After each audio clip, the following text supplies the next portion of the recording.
Testingin natin yung lavatory guys. Kasi kung may leak. Yan, i-drain natin. Puno yan. Dito sa baba. Yan. Guys, may sira kasi dito. Kaya nilagyan namin ng sealant. Yan. Tapos yung connection doon, nilagyan ng epoxy. Check natin. Wala naman siyang water leak.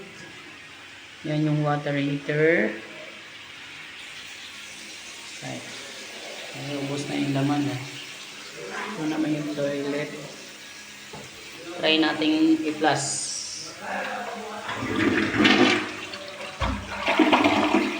Lakas ng higop. Hindi din. Testing dito yan. Gumagana.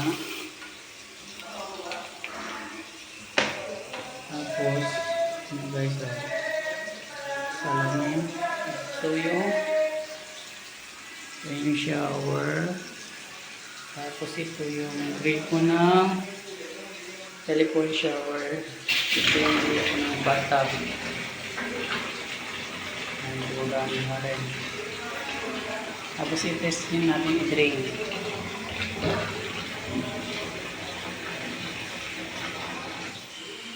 Nakabukas na yung drain. Tapos wala namang leak.